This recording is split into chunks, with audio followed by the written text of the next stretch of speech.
Toulouse Peptide Club, aujourd'hui on va jouer au Mythbuster et on va démonter un mythe complètement faux et en plus qui est vraiment largement colporté, y compris par des médecins. J'ai vu une vidéo il y a quelque temps d'un médecin, une femme médecin américain, je dirais pas son nom parce que j'ai pas envie de j'ai pas envie de l'afficher, mais qui a dit quelque chose de complètement faux. Elle a dit que le blend clos va rendre le GHKCU instable et risquer une solution dégradée, puisque le ion de cuivre va se détacher avec le mélange avec les autres PEPS. Pour rappel, le clos c'est GHKCU, BPC 157, TB 500 et KPV. Ouais. Donc, pourquoi c'est scientifiquement faux de dire ça?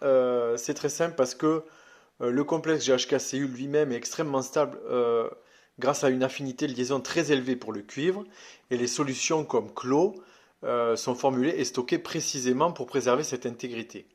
Alors pourquoi le GHKCU ne se détache pas facilement? Le GHK, glycyl histidyl lysine, est un chélateur naturel puissant du Cu2+, le ion de cuivre. La constante de stabilité du complexe GHKCU est log K est à peu près égal 16,44, qui est une valeur très élevée. Ça signifie que le cuivre est fortement coordonné aux atomes d'azote, donc imidazole de l'histidine, amine de la glycine et liaison peptidique, et probablement stabilisé par le carboxyle de la lysine. Bon, tout ça, évidemment, c'est très très scientifique. Cette liaison est bien plus forte que celle de beaucoup d'autres complexes cuivre-peptides, par exemple comme le AHKCU. Le cuivre ne se promène pas librement dans la solution dans des conditions normales. Les conditions dans lesquelles ça pourrait se dissocier, ce serait par exemple dans des cas extrêmes.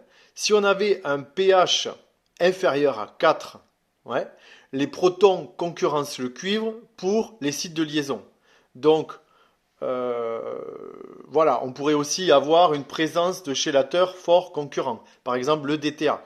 On pourrait avoir une oxydation importante, plus une température élevée, plus de la lumière, etc. Si la solution passe du bleu au vert ou au transparent, à ce moment-là, on peut avoir des signes je dirais, d'une dissociation assez forte. Par exemple, on pourrait aussi avoir une mauvaise reconstitution ou un stockage prolongé à température ambiante. Voilà, dans une solution clos, donc souvent reconstituée avec de l'eau bactério et conservée au frigo, ces conditions ne sont quasiment jamais réunies. Le pH est maintenu dans une plage entre 5 et 6,8. Généralement, c'est la moyenne pour les eaux bac. Les eaux bac qui sont, je dirais, d'ordre basique sont des mauvaises eaux bac.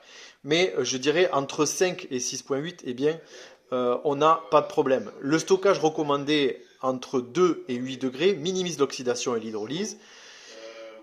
Et pourquoi dire le ion de cuivre peut se détacher est stupide dans ce contexte? C'est parce que c'est une affirmation hors contexte qui ignore la chimie du complexe et les conditions réelles d'utilisation. C'est comme dire l'eau peut bouillir sans préciser qu'on parle d'une casserole sur le feu à 100 degrés. C'est techniquement vrai dans les cas extrêmes, mais très incohérent et trompeur pour une solution bien préparée. Les fabricants et tests labo par chromatographie confirment la stabilité des blends clos. Le cuivre reste lié, c'est même ce qui donne à la poudre solution sa teinte bleutée caractéristique.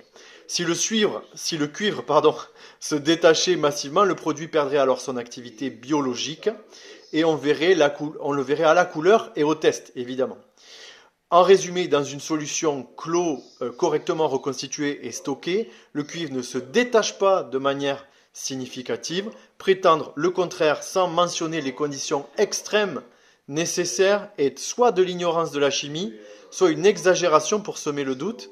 Et donc, si vous avez des questions spécifiques sur le contexte, je peux essayer d'affiner un petit peu l'explication, mais je pense que là, on a été quand même très très loin dans l'explication scientifique.